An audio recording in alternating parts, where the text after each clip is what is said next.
I went to WeWork, which was a crazy ride and a disaster. Oh shit, what just happened? Just think about how many great ways there are to tell the story of who you are, what you do, what you stand for, what your product does. The hype around AI is crazy high. The reality is still a little behind the hype. I didn't want to look back on my life when I'm 50, 60, 70 years old and regret not having the courage to follow my dream. I got hired as a web programmer, and then a month after I got there, in March of 2000, the whole market crashed. Wow.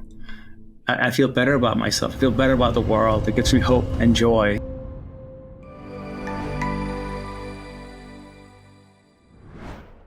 Hi, everybody. Welcome to the Devico Breakfast Bar. Here we speak with different people involved in the business landscape, share their expertise, delve into the latest tech trends, and explore the ins and outs of IT outsourcing. I'm Oleg Sadikov, the founder of Devico and DeviQA, and today I'm excited to have Robin Daniels, an experienced executive focused on growth, marketing, product innovation, and leadership development. Don't forget to subscribe and hit the notification bell so you don't miss new episodes. Hi, Robin, and thanks for joining. Hey, Oleg, it's good to be here, man. Good to see you. Could you start by telling us a bit about yourself and your professional background? Sure. So I'm based in Copenhagen, Denmark right now, and I was born and raised here. I've kind of been a nerd my whole life, if I'm honest about it. I love technology, and I love the way that technology can help drive the way we think about work or life and the way it can impact everything we do. So I've always been a little bit of a nerd. I started coding websites when I was in my teens in the early 90s, when I was using HTML, and I learned JavaScript and Java. So I've always kind of been super interested. And at the same time, I was reading a lot about the magic that was happening over in California and Silicon Valley. And I always felt like I wanted to be a part of that movement. So when I was 21, I bought a one-way ticket from Copenhagen, Denmark to California. I didn't have a job. I didn't have a place to stay. I didn't know anybody. I'd never actually been to California. I just always had this desire, this kind of passion that I didn't want to look back on my life when I'm 50, 60, 70 years old and regret not having the courage to follow my dream, or not having the courage to be part of this thing that was happening. And I figured always, Denmark, safe, secure, very peaceful country. Honestly, if it didn't work out, I'm like, I've got my family. I can always come back. But I didn't want to live with that regret. So I moved over there and I applied to every job I could find. And I ended up getting roughly 15 job interviews because everybody was hiring at this point in time. Everybody needed talent. And even though I was only 21 and I didn't really have much experience, I ended up getting 15 job conversations going. And after that, I got 2 job offers, tiny startup companies, and I ended up saying yes to one startup company that was based in what's called Los Gatos, California. So it's part of Silicon Valley. And I took the job, and I remember calling back and saying, I made it. I got a job. It wasn't, it was a little difficult, but it wasn't that difficult. I got hired as a web programmer. And then a month after I got there, in March of 2000, the whole market crashed. I was like, oh shit, what just happened? And many people don't remember that. They might have heard about it, but it was pretty brutal. So this company did not end up making it. And I had to go hustle my way and find another job. So 6 months later, I was out of a job again. And I found a job at a company called Persistent Software that was doing more middleware and so on. And I was like, okay, I got a job. I'm safe again. 4 months later, that company also went under. So shit, another one. So the first year was a little rough, lots of hits and misses and so on. Then I ended up in 2001 getting a job at a company called Veritas. And they were a little bit bigger and stable and growing steadily. And that's kind of when I really got my start. I don't need to go through my whole history, but when you then zoom out and look I spent over 20 years in California, and lots of things didn't work out, but luckily I had some good hits as part of my journey. I was early days at Salesforce. I was at Box when we took that company public. It was super fun. Then I was at LinkedIn for a while. Then I went to WeWork, which was a crazy ride and a disaster because it ended crashing very publicly, where I was the chief marketing officer there. That was painful. Then I went to a company most recently called Matterport, where I took the company public in 2021, which is super fun on NASDAQ. And then most recently, about a year ago, I joined this company in Copenhagen, Denmark called Zensai. And we're really focused on being an HR platform for people really to become the best version of themselves.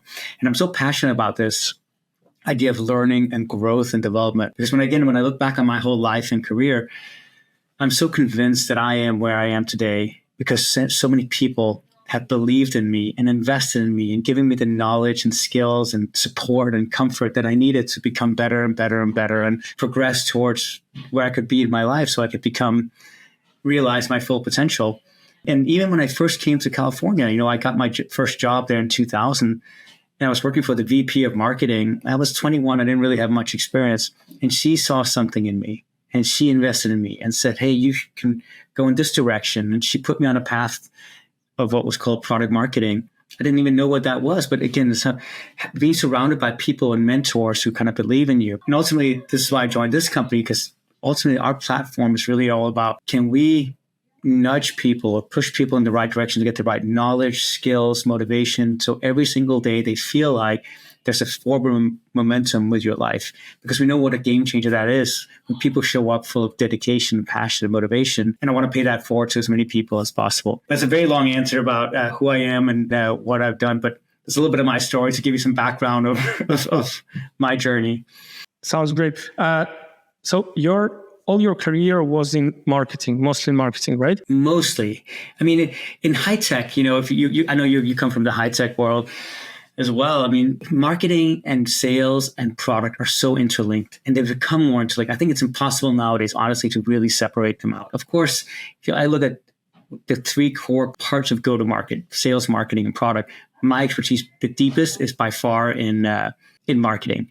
I've been chief marketing officer a few times. Now I also at Zensai run also a product as well. And because I've always been involved in it, I mean, I've always had the greatest dialogues with my counterparts as the chief product officers in the companies, because I can't go and market stuff that I don't understand or it's not good enough. So they're so interlinked today. And now I get to run both go-to-market and also product, which is super fun, because that way I think I can really influence the direction of the company, of the product, but also, of course, how we take it to market as well in an even tighter fashion. But you're right. The majority of my experience has been mostly on the marketing side than on the product side. But again, I'm a nerd. I'm a self-professed nerd. So I think I get to do a little bit of both in this new role. Thanks for sharing all these details. What about your hobbies and interests outside of work? How do they contribute to your professional success? Yeah, it's a great question. Not many people ask me this, but I would say my job as a leader, especially in the last, I would say 10 years, as I've risen through the ranks of leader, maybe in the last 15 years, my life is so busy, many different things. I'm always on. I feel like there's never really many moments where I don't work. And it's also because I like to work. Passion that gives me and the purpose is really important. And much of my days, because I lead large teams around the world, are really busy talking to people all day. And even though I would think I'm more extroverted than introverted, but I also just need time for myself. So I love the way I refuel is by getting time for myself. And I love running. Running for me is kind of my passion. I try to do it as much as I can because I love my best thoughts, the way when I recharge, which is a little weird because you're using energy, but actually I think I recharge when I go for a run. I always feel better after it, no matter if I have a shitty day or a hard day or whatever's happening. There's always stuff that happens when you're building a company, as you know. And running to me is the ultimate meditation. I'm a little too hyper to meditate, and I've tried it many times. And so running for me is a kind of meditation. Nobody's talking to me. It's just me and my thoughts. And I can get in my creative space, in my happy place. And lots of times the way I solve challenges or I get creative ideas is by doing that. So that's one thing. I love traveling because it always provides me a new perspective on people, culture, situations, seeing things from a different perspective. I love challenging myself in new ways, new foods, new experiences where I'm a little bit out of my comfort zone. Something I write about frequently on LinkedIn is around this idea of pushing yourself out of your comfort zone to build grit and resilience. I don't think you can read about it and learn grit and resilience from that way. I think you can, of course, get inspired by it, don't get me wrong, but I think at some point you have to push yourself out of your comfort zone. And I try to do that as much as I can. It's not always easy. As I get older, I find it harder, if I'm honest about it. And so, for example, 3 weeks ago, it was the Copenhagen Marathon. And it's 3 days ago. It was on Sunday, and on Thursday night, I signed up for the Copenhagen Marathon. And I'm like, you know what? It's going to suck. But you know what? It's going to be a good reminder for myself that I can get through it, that it's okay that things suck sometimes, that it'll build the mental resilience, because I've done some marathons before. And there's always a point. I mean, 42 kilometers is no joke. There's always a point where you go, this sucks. Why am I doing this? And it's not because your body can't do it. It's, of course, super tough physically, but it's more a mental game in my experience. And so for me, it was a reminder, like, I feel like I've become a little too complacent. Can I remind myself of the sucky part of actually life that happens? And can I kind of keep rebuilding that resilience? Because I don't know how it is in your life. I'd love to hear your perspective, but as you get older and you get more stuff and more success, you get a little bit more complacent, a little bit more comfortable. So, and I never want to be that way. That's not my growth zone, if that makes sense. I don't know about you. How do you see it? I totally understand you. I'm ex-triathlete. So I used to do triathlon in the past. Oh, wow. And I was always in sport. Now I'm playing tennis, tennis. Our common friend, Derek, told me the same. His best thoughts come while he's biking. Yeah. So I tried meditating, but it didn't work well. It's too boring. I'm also an extrovert, and kind of the same character. So I totally understand you. Let's give a shout out to Derek. He's one of my favorite human beings on the planet. Just like his energy, the way he shows up. He's been through a lot in his life as well, if you know his story, right? But the way that he shows up for his team, his family, the people in his life, it's very inspiring. He's very selfless, I think, in many ways. But he always shows up with this energy that you always leave any interaction with him thinking, wow, I feel better about myself. I feel better about the world. It gives me hope and joy. He's an amazing human being. Totally agree. And very positive. This is what I need to learn from him. Yes. That's why we get along so well, Derek and I.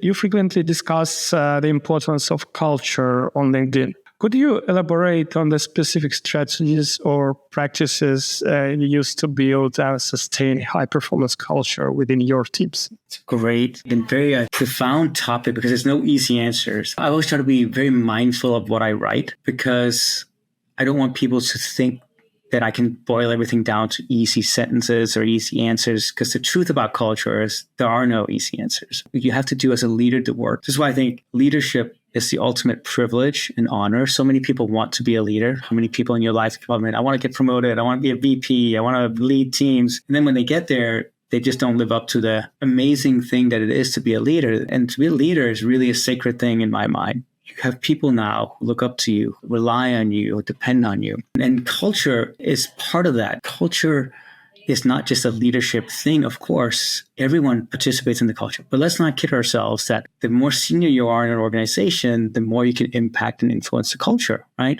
Because you have a larger voice, a larger presence, and so on than many other people. And so it's really important that you take that seriously. And so the way I think culture is evolving, I think we're seeing this trend in the world that it used to be the only thing that really mattered, even though people, of course, wouldn't say this, is the results that you're getting.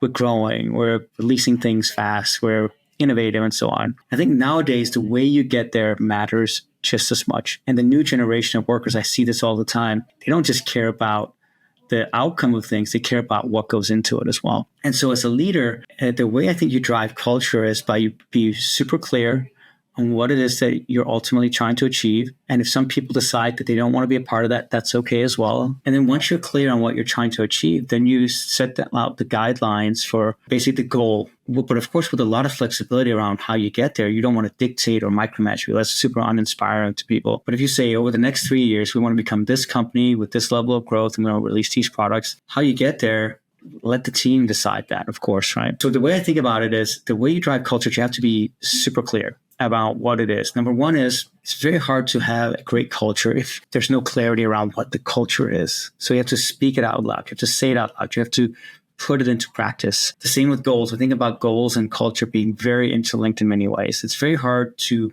achieve anything great unless you're clear about what it is you're trying to achieve in the first place. So clarity, I think for me, everything starts with clarity. But culture especially, it really starts with clarity. Here's who we are. Here's what we stand for. Here's what we want to become known for. Here's the ultimate aspiration that we have. Then the second thing after that, once you have that clarity, that is around, okay, now that we know what we want to get to, what values do we have? What actions do we take as humans to get there? And how, this is the important part, how do you hold people accountable to those actions? I see so many companies that have all these cultural values on their walls. Act as an owner, take intelligent risks, 10x things, move fast and fail fast and all that kind of stuff. But if you're actually not rewarding the behavior or holding people accountable to the behavior, it just becomes empty words. And I think people are so tired of these empty words. I see this all the time as well. People want to be part of something. They want to believe in something, but it only happens if the what you say and what you do actually matches up. I had a CEO that I used to work for, and he used to say the say-do ratio. And it's one of the things I've always loved. What you say and what you do should ideally be 1-to-1, of course. But the more it's off, you start losing the trust of your employees, and of course, then also your customers in the market as well. Ultimately, if you say you're going to do things, then you should also go do those things. But think about with values and culture, it's so important. If you say all these things, you're going to stand for this. We're going to stand for teamwork and diversity and collaboration. But then you don't live up to it. What do you think the employees are going to think every single day? Then they will think either you're not true to the word, or it's okay maybe to cut corners or not live up to those values. And that's when culture starts eroding and trust starts eroding as well. To me, the companies I've been in where the culture were really valued is when it's so embedded into everything you do. So LinkedIn, I used to work at LinkedIn for a while. They had one of the most amazing cultures and codified cultures that I've ever seen in my life. Many meetings, or maybe not meetings, but many projects would start by us asking as a leadership team, if we embark on this project or this initiative, does this honor the values that we have as a company? And we had a couple of different values, like act as an owner or members come first and so on. And so, for example, I remember there were some things we were discussing around a project, and we started the project by saying, does this honor our commitment, our value of being members first? Or is it too much about us and not about the members? Because we never wanted to lose the trust of the members, because for LinkedIn, trust is everything. There was always the currency versus Facebook and TikTok and Google and all these other companies that people like, but the trust factor is not that. For us, trust was everything. And so we would oftentimes start meetings that way by asking ourselves, does this live up to the value that we had? Think about LinkedIn probably sits on more data around you as a person nearly than any other company, besides maybe, of course, Facebook and Google and so on, right? But Facebook and Google have monetized the shit out of your data, right? That's how they make money. And for LinkedIn, we never wanted to monetize that because we thought then it starts compromising the trust between the members and their trust in the platform. And so even though I think if LinkedIn had just opened up the fire hose and said, let's get as much of this data out to as many people as possible, all the advertisers and so on, make so much money. And they do that in a small way, right, with some of their products, but always kept a very close lid on, because again, it was always we lose the trust. If every person out there just think that every time you go on LinkedIn, we're just going to sell your data and everything you do, it's like, it becomes a little sticky, right? So there's no easy answer, but I think it's about living the values that you say that you really have, right? Because if you don't do that, then you have many of these examples where companies have cut corners or they've lost the trust of people. I don't want to beat up on Facebook or Meta, but I feel like they've been an easy one because everyone knows them. And just like the corners that they would cut, at least in the early days, I don't know if they've gotten their shit together more, but it was like, oh my God, another data breach where all my data is out there, or they've sold my data to some third party and now I'm being targeted. I'm just like, every time, just like a little bit of erosion of trust. I don't think they set out to do that. Don't get me wrong, but it's like, I think it's probably because there was something in their culture that was a little bit about, we can make more money this way, we can grow faster, because that's ultimately what matters. And in today's world, I just don't know if that's going to fly anymore with the next generation of people. To me, Meta is number one company that monetizes your data, the biggest. Yeah. How do you foresee AI transforming your role? It's a great question. A lot, honestly. I think it's going to make it so many things, especially mundane things, much easier. I think the hype around AI is crazy high. The reality is still a little behind the hype. So that's just one thing. Too much fake around.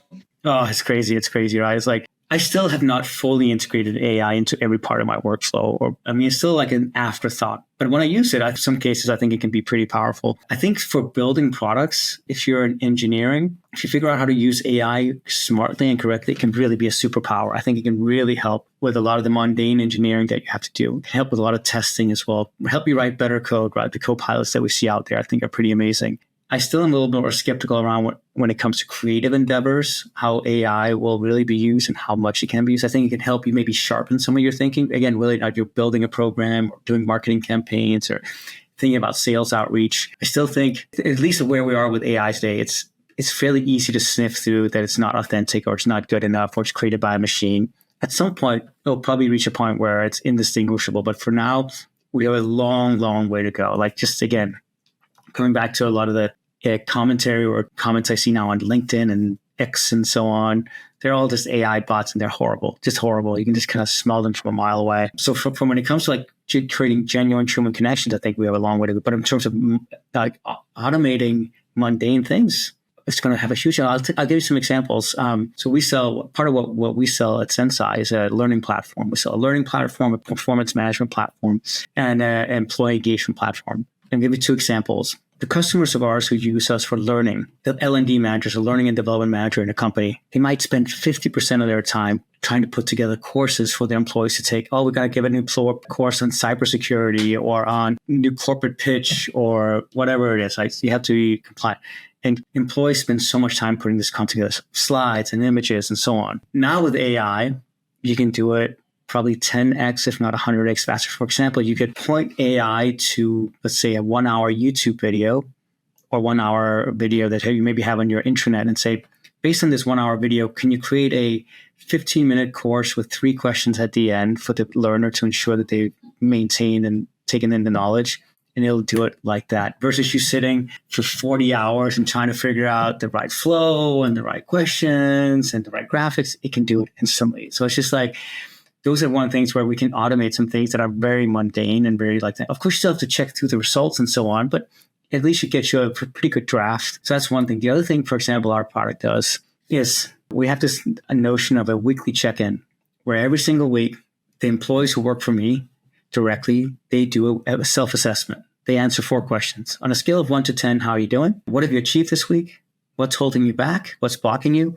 And who do you want to give kudos to? And it's meant to take you a couple of minutes to answer this. It should be very short because the whole idea is you do this weekly and it kind of gives you the connection with your manager, but also raises up visibility of what's happening and what's going well and what's not going well. We just implemented recently AI coaching and mentoring for managers. If I see an employee is putting in like a couple of blockers and they're stuck with some things, the AI coach now will come back and say, here's some suggestions for how you can respond, because you can respond right back in the application. And even with the tone of voice, like, are you trying to be empathetic or are you trying to be sympathetic? Are you trying to be helpful? Are you trying to be a little bit more stern maybe or something, right? So one of the hardest jobs I think for people is when they first step into coaching management. How do you suddenly deal with people who are working for you, right? Can be a very tricky thing. It's very few people go through extensive training for that. It's hard because every person that works for you is different. The way they see the world, the way they care about, the way they're spoken to, and so on, right? So AI can come in, and I don't think it's going to do all the coaching for you. That's what I'm saying, or the management, but it can help you kind of guide you to,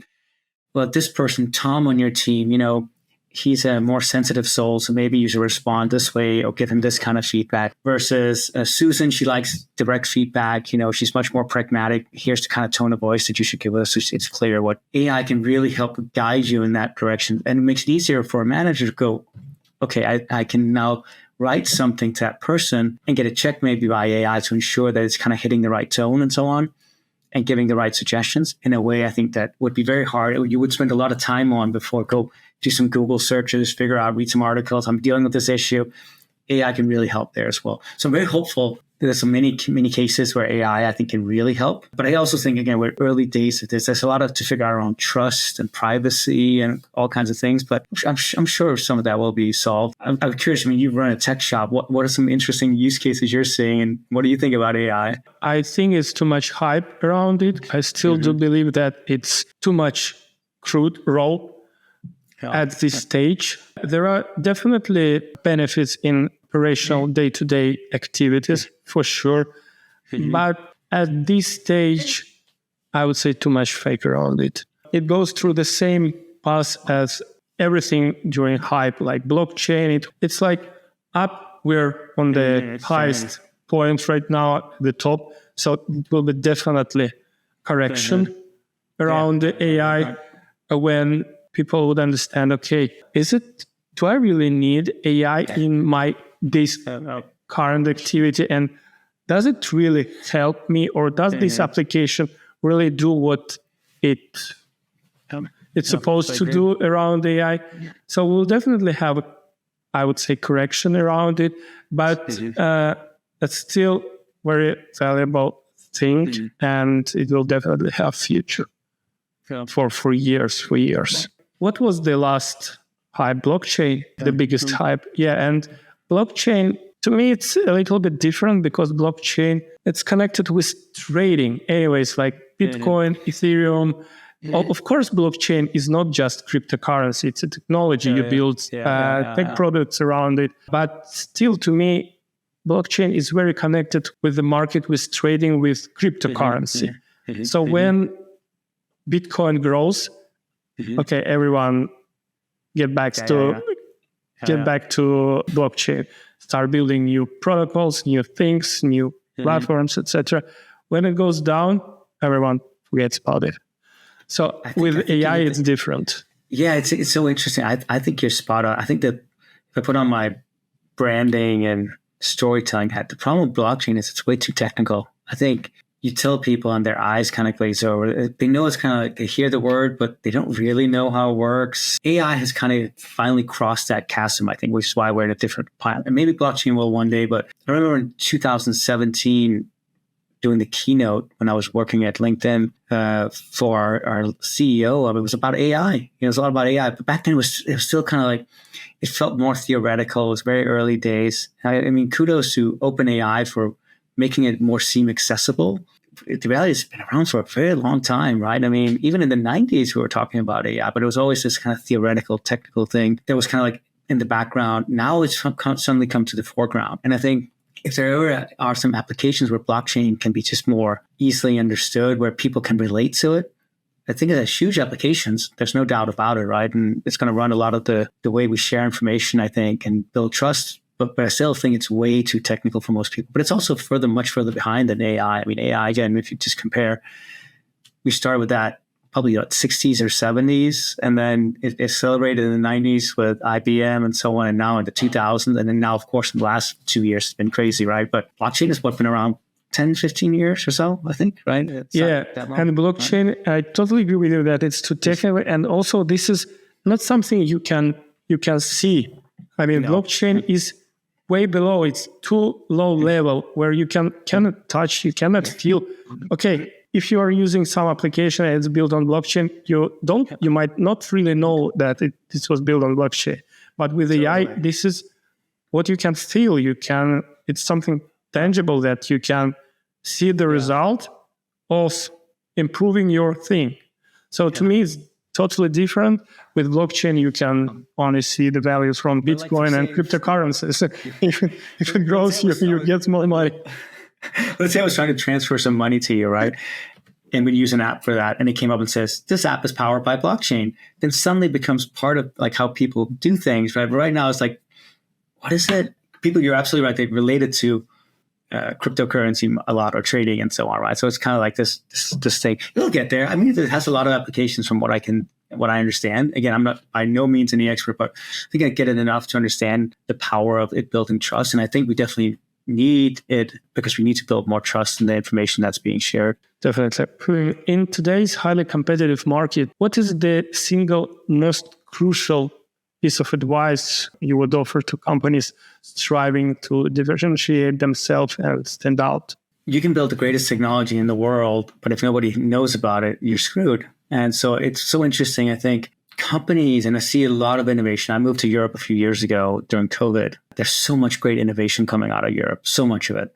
But I think the go-to-market sensibility in Europe is way behind what I've seen in the US. We're building this great technology that can change the world, or at least change the lives of people or companies. And we're like, let's go see if anybody wants it. It's like, what are you talking about? In the US, it's like, it's kind of the opposite. A lot of products are half-baked, not even always that great, but they go out, this is the best thing in the world. We're going to go sell it to everyone. And you can combine a little bit of that storytelling courage, I think, to how you build products. I think this is what companies need, because you can build, again, like the greatest products in the world, but if nobody knows they exist, who cares? And so I'm encouraged. We're living through what I would classify as the golden age of storytelling. Just think about how many great ways there are to tell the story of who you are, what you do, what you stand for, what your product does. You can use TikTok if you're a consumer brand. You can use LinkedIn. You can use podcasts like we're doing one right now. You can go sponsor and pay for a Netflix documentary. There's so many great channels and ways to tell the story of who you are and what you stand for. The downside of being in this time, there's so much noise out there. So unless you stand out, unless you break free, and unless you have the courage to tell the stories that are a little different, a little bold, maybe even pisses off some people. If you try to please everyone and stand for everything, you're never going to hit the mark. Going to market, if you're CEO, if you're founder of a company. So I spent before I joined Zensai, I spent about nearly 2 years being an advisor to CEOs around the world, around culture and performance, but also a lot around branding and storytelling and category creation. And I think people are nervous or not bold enough because, of course, it's not fun if you put something out there and people don't like it. And don't get me wrong, of course you aim for people liking it, but putting out something that has a point of view and conviction and passion around it also means that there will probably be some people who don't agree with you, and that's okay. But can be a very uncomfortable thing to be in, right? And so you end up with a lot of storytelling and marketing and sales that's kind of bland. Where you're like, oh, it's just sounds like everything else. And so again, coming back to kind of the bigger point, when I see some of the innovation that's around impact or climate change and all kinds of great things, unless we get it out there, it's never going to affect anything. So we need these solutions. We want to create a better world for all of us, which I'm very optimistic. There's a lot of people who think about every day. We also need to figure out how to get these out there to people and companies who could use them every single day. So that's my, I think, biggest advice is you've built something amazing. Don't be afraid to tell the world about it. It's so important. Okay. At what stage in a company's growth do you believe that significant investment in branding becomes crucial, and how can it drive the company's success?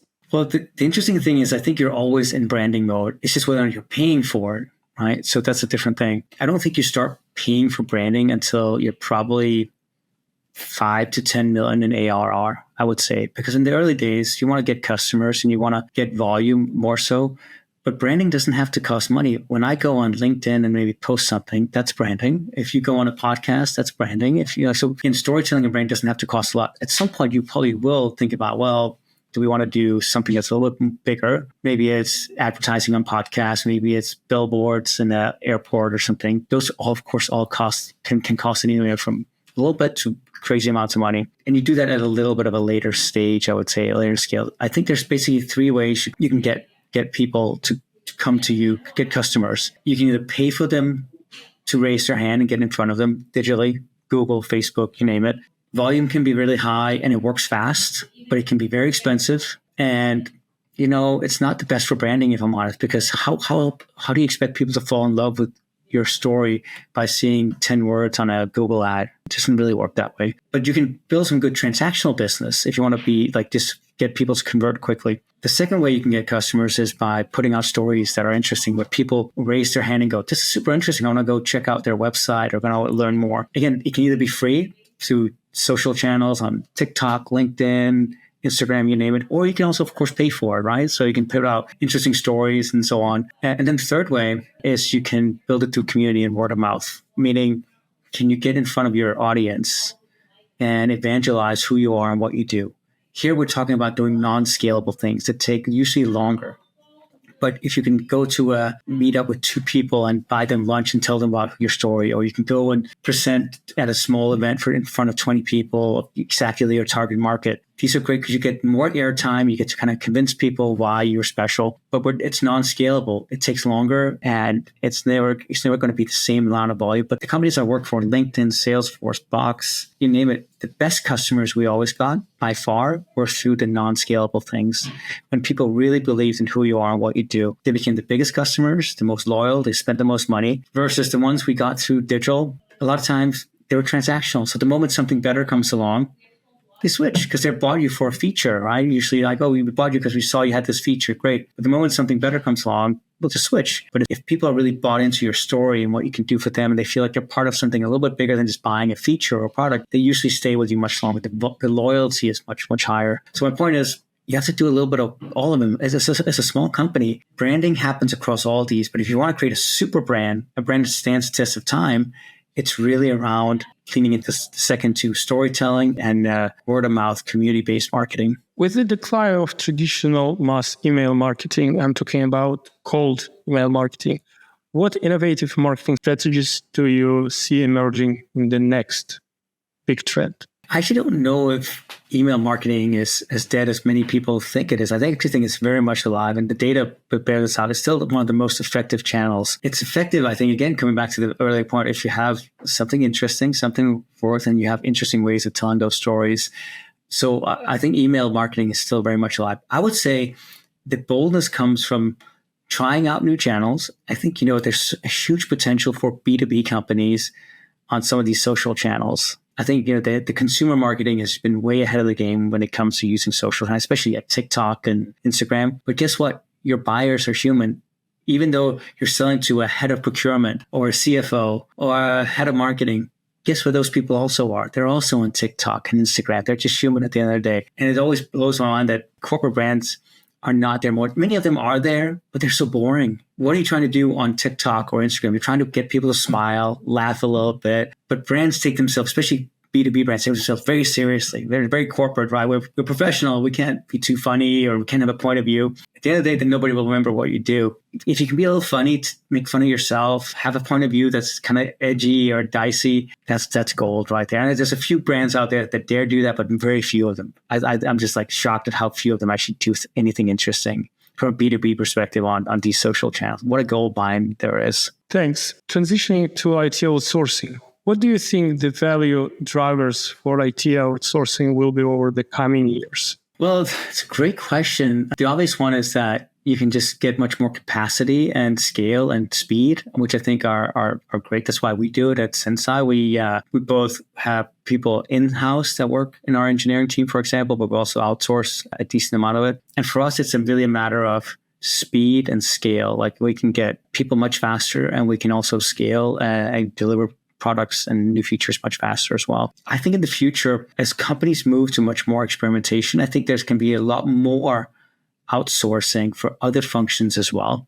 Marketing, sales, finance, and so on. I think the main thing people think about, maybe I could be wrong, maybe you correct me if I'm wrong, but I think it's still a lot of like the IT aspect of it, engineering, product, and so on. It's mostly maybe some back office finance and so on. I think there's huge potential. I mean, we're sitting on a gold mine again of creative talent, for example, in some of these places. Why not outsource some of your marketing, your sales, your social media, and so on? Do it, maybe at a lower cost, and maybe get new ideas that you hadn't expected before.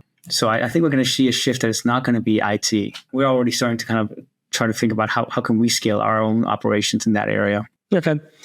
As we wrap up our conversation, what advice would you give to business leaders considering IT outsourcing as a part of their strategy? I think it's about, absolutely, I think you should do it. I mean, pretty much every company I've worked for have done it to some extent. I think it's just the key is finding a good partner who kind of see your values, see your mission, and are excited by it. I mean, because the times I've been burned is when you're just hiring people and you end up treating them as the other. You have to eventually, they're part of your circle, whether or not they're directly employed by you or employed by a third party that you work with. They should be treated as your employees. They should be seen part of the inner circle. They should be part of the decision-making of what happens. You will get much better result, much better output of those people because they feel like they matter and they're part of something bigger than just like, oh, we're just taking orders from someone. That doesn't inspire anyone. Yeah, I'm sure, don't get me wrong, you can do a lot of good work that way because it's too much transactional. Yeah, it's very transactional, but it's like if you want to get the best creative aspect out of people, we know from data that companies who figure out how to engage and motivate employees, those employees are 59% more innovative than companies who haven't figured it out. So think about that. If you're outsourcing a lot of your engineering, your marketing, your product, if you can actually make them engaged and motivated, they will bring better ideas to the table, more creative ideas. And this is what everybody wants. Robin, it was an amazing conversation. Thanks for sharing your thoughts, your vision, advices. I'm pretty sure that my auditor will find it very useful. Thank you. Thanks, Oleg. It was good to have you, and good to see you there. Thanks. If you enjoy our discussion and want to stay updated on future episodes, don't forget to subscribe and hit the notification bell. That way you will not miss out on the latest insights and conversations from the Devico Breakfast Bar. See you in a week.